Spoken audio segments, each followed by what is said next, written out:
was the exposure of the beginnings of a national security state, which believes it has the right to override the Constitution of the United States in the name of security. I think that there was a substantial shadow government trying to run foreign affairs for the United States. In any other country, it would have been called a coup. And they seem to have gotten away with it. These are modern-day pirates, these guys. They have escaped, essentially, the control of national governments, but they're available for use by national governments.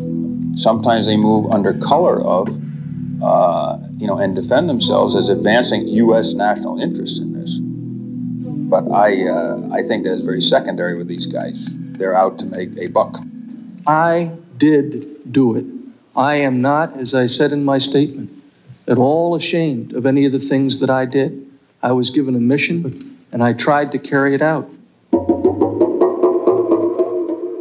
The Iran-Contra hearings, convened in May 1987 by a special joint committee of the United States Congress to investigate the sale of U.S. weapons to Iran and the illegal diversion of money to the Contras. Often, the official explanation seemed inadequate and contradictory. Our government has a firm policy not to capitulate to terrorist demands, that no concessions policy remains in force. In spite of the wildly speculative and false stories about arms for hostages and alleged ransom payments, we did not, repeat, did not trade weapons or anything else for hostages, nor will we. Despite Reagan's denials, investigations soon revealed that arms had been traded for hostages held in the Mideast. A few months ago, I told the American people I did not trade arms for hostages. My heart and my best intentions still tell me that's true, but the facts and the evidence tell me it is not. Only days later, it was further revealed that the arms to Iran had been severely marked up. Some of the profits had been illegally diverted to support the Contras, a guerrilla force organized by the CIA fighting the Nicaraguan government. The Reagan administration had a major scandal on its hands. The use of U.S. government money for supporting the overthrow of the Nicaraguan government was specifically prohibited when Congress enacted the Boland Amendment in 1984. Even though it remained in effect until 1986, millions of dollars in profits from Iranian arms sales were secretly diverted to the Contras during this period through contacts with middlemen such as Monikar Ghorbanifar. Did these hearings uncover the full story behind the Contragate scandal? Or was it merely an attempt to keep the real truth hidden from public view? Peter Dale Scott, professor at the University of California at Berkeley, has conducted extensive research on covert action and CIA activities. The results are detailed in his book, The Iran-Contra Connection. I think the real issue was that both the administration and the majority of the people in the committees were frightened that the real scandals, the drug scandals, for example, would really threaten any future conduct of covert operations on the scale that they had been handled in the past. And so they were trying very deliberately to limit the damage. This was damage control. And so they were pulling their punches on all the major questions and issues of what really happened in this thing, what the CIA's role was. Anytime they got into anything that was really sensitive about exactly that, exactly what the CIA's role was and exactly what laws were broken and when, they went into secret session.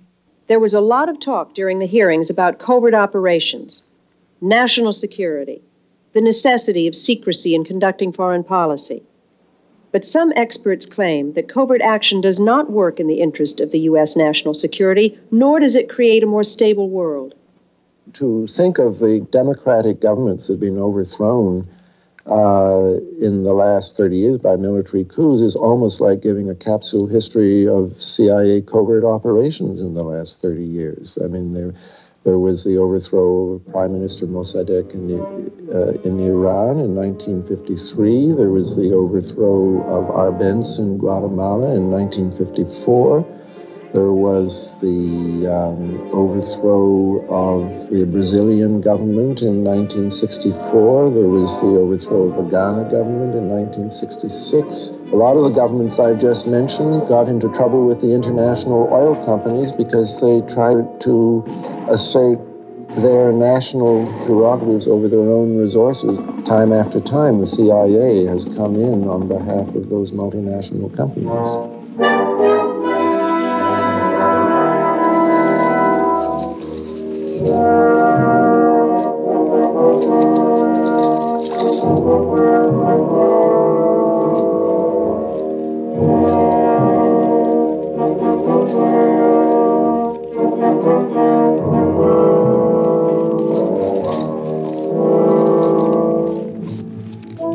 You start a huge covert war that you intend is going to be secret. It's not secret from the Russians, certainly not secret from the Laotians who are getting shot at, or the Angolans, or the Nicaraguans, or whoever it is. It's covert from the American taxpayer and voter. And a lot of people make a lot of money off of it. And it attracts criminals, and it has every single time. Who are the names, the faces, behind these covert activities? Some, like Oliver North, General Secord, Albert Hakim, are practically household names. But Daniel Sheehan, chief legal counsel for the Christic Institute, a public interest law firm, believes there are other influential players involved. There exists, in operation now, a secret team of some 24 men, former Central Intelligence Agency covert operatives, former U.S. Pentagon arms suppliers, who have joined together in a private enterprise outside of the control of the American government, either the Congress or the president, who are mounting their personal wars around the world. Whether there is actually an organized secret team or simply a loose association of individuals, it is clear that there are a number of people who have been working actively behind the scenes in these covert operations. Some of the names are Theodore Shackley, who was Assistant Deputy Director of Operations for the Central Intelligence Agency as of 1976, under George Bush, who was CIA Director at the time. Thomas Kleins, who worked as a case officer under Shackley in Miami and in Laos. General John Singlaub, who worked with Shackley and Kleins in Vietnam and was in charge of the CIA's special operations over the border into Laos. General Richard Secord, who supervised the air operations into Laos and was later assigned to the Pentagon, where he was put in charge of arms sales to Iran. Albert Hakim, who was a salesman for U.S. weapons companies and a middleman in the Iran-Contra affair. These are the men who have been stirring the pot around the world to instigate these wars on the side of the right wing. And that's the group that we're dealing with right here, who are making war around the world for their own personal profit.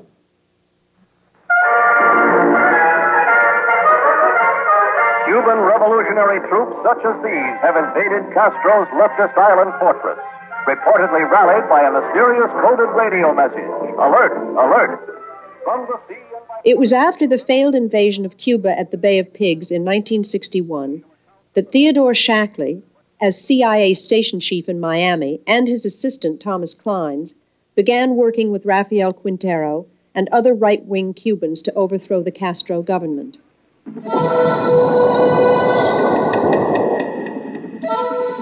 In 1965, Shackley and Kleins were transferred to Laos, where Shackley became CIA station chief, Kleins his assistant once again. It was here in Southeast Asia that they teamed up with General Secord and Singlaub. And they there began running the secret war in Laos and Cambodia and Thailand. Everybody in the United States basically thought the war was going on in Vietnam. In fact, there was a major dirty war, covert war, that was fought primarily through assassinations of people that were suspected sympathizers of the Pathet Lao or other people who were not terribly sympathetic to the Western powers. When Theodore Shackley was promoted to director of CIA Western Hemisphere operations, he supervised the plans to overthrow the democratically elected president of Chile, Salvador Allende. Allende, a socialist, had promised to nationalize the copper mines and other industries and posed a threat to U.S. business interests in Chile. After a bloody coup, Allende was replaced by a right-wing military dictator, Augusto Pinochet, whose security forces brutally murdered and tortured thousands of political dissidents. Shackley moved on, returning to Southeast Asia. By that time, the writing was on the wall. The United States was going to be pushed out of Southeast Asia. It was clear that the Viet Cong were going to prevail under Ho Chi Minh. And so what these men began to do, they began to pilfer hundreds of tons of ammunition and military equipment out of Vietnam. They began to construct a covert war capacity that was unknown to the United States Congress, that didn't require supervision by the president, but would pursue the mission that they viewed as their ultimate mission. And that is to attempt to vanquish any people who didn't support the United States foreign policy and who were socialist or communist anywhere in the world. As private businessmen and government operatives, Shackley, Kleins, and Secord, along with Wilson and middleman Albert Hakim, turned their attention to the Mideast. They supplied arms to Mideast governments while skimming off huge profits into hidden bank accounts around the world. They secretly supplied weapons and military intelligence to Nicaraguan dictator Anastasio Somoza and helped the Shah of Iran eliminate his enemies. There is an early bond between Iran and Nicaragua. The bond is this secret team of men. So throughout that period from October of 1977 to December of 1978, this secret team has two major operations, one to support the Shah, the other to support the right-wing dictator Anastasio Somoza in Nicaragua. This was their world at that time. The Shah collapses in December of 78, and Anastasio Somoza collapses in July of 1979.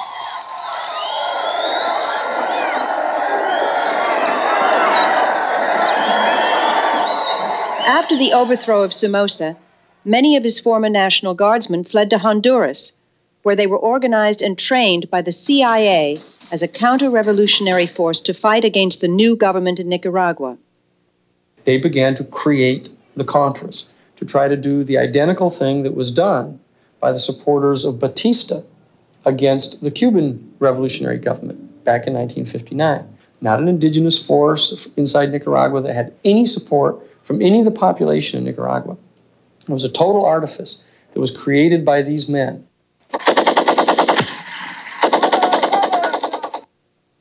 One of the original Contra political leaders was Edgar Chamorro. He joined the Contras in 1981.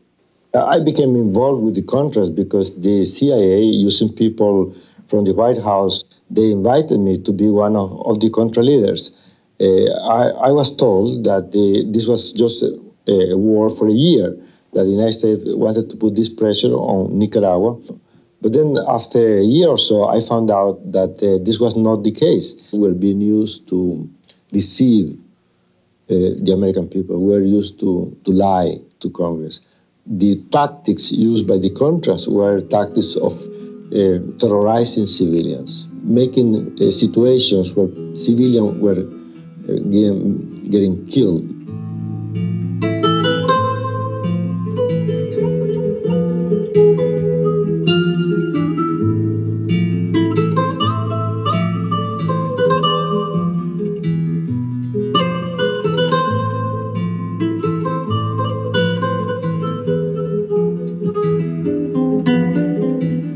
In Nicaragua, under President Reagan, they are in fact giving the Contras written instructions in violence and destabilization. The target is the people.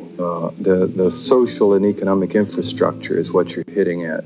It's not a bloodbath. It's like you go into a village and you kill a few people to make your point. The purpose is to disseminate terror, traumatize the people. We're not killing Sandinistas in the capital. We're not blowing up their homes and terrorizing them. We're hitting at the people throughout the interior of the country.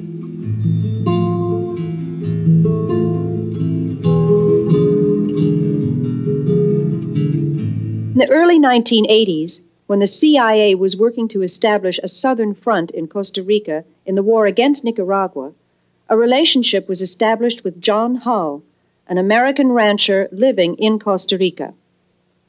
There is mounting evidence that the airstrips on Hull's ranch became not only a delivery point for illegal Contra weapon shipments from the U.S., but were also used for transporting cocaine into the United States.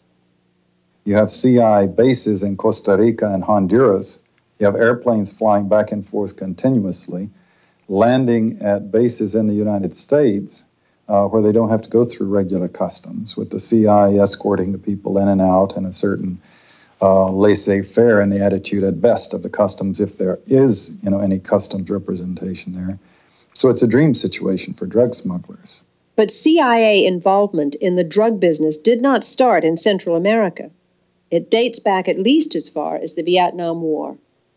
Well, the three men, Shackley and Singlaub and Secord, were all working together from different countries on the huge CIA secret war in Laos. Our allies were the opium-growing tribesmen, and this meant that we continued in a very large way not only to support, but really to augment a flow of heroin. This had to be run with the knowledge and the approval of the people who were in charge of these air operations. And these air operations had been controlled in the 66-68 period by General Secord. The weapons trade and the narcotics trade in the world are two of the top 5 major money-making transactions in the whole world. These 2 major commodities in the world are hundreds of billions of dollars that go on. So the amount of money that we're talking about here is absolutely gargantuan. And all that the intelligence community, these guys have gone outside the governmental structures, are tapping into hundreds of millions, which they need to run their operations. Do you think the Iran-Contra scandal will have an effect on future government operations? No, I think it will be more the same. I don't think that it's going to have much of an effect at all. I just think that they'll be more careful next time. They will continue to carry on covert operations. I think this has been going on forever. They make laws which are for us that they don't seem to be able to, they don't apply them to themselves very often. And who is going to inhibit them? The gangsters that are running this country is going to inhibit somebody. What's happening here, my friends, is a major deception which is in process as we stand and talk tonight. A major deception in the same way that the Warren Commission was a major deception worked upon the American people. The same way that the Watergate investigation was a major deception worked upon the American people. Just like the secret bombing of Cambodia was kept secret and was a deception worked upon the American people. How long are we going to stand for being deceived in this manner? Assassination, drug smuggling. If they had pursued that line of questioning, they would have soon gotten themselves into a position where they would have had to impeach someone. They could track that right back into the White House. They could put it at least right under the nose of Ronald Reagan. This is the major constitutional crisis since the Civil War. You have a president who is unaccountable and says that it's his interpretation of what laws he'll select to obey. When you have that, you have a constitutional crisis. Covert operations have never done this country any good. They may be of momentary advantage to the people who are in power at a particular moment, but in terms of the interests of this country as a whole, they have proven disastrous. There isn't a single one in 30 years that you can point to and say, well, that was one that we are now more secure, better off, and happier as a result of. Every one of them has in its own way contributed to the deterioration of security in the world that we live in. And so it's really time to stop them. Instead of operating within rules and law, we have been supplying lethal weapons to terrorist nations, trading arms for hostages, involving the U.S. government in military activities in direct contravention of the law, diverting public funds into private pockets and secret unofficial activities, selling access to the president for thousands of dollars, dispensing cash and foreign money orders out of a White House safe, accepting gifts and falsifying papers to cover it up, altering and shredding national security documents, lying to the Congress. Now, I believe that the American people understand that democracy cannot survive that kind of abuse. There was a time when ignorance made our innocence strong.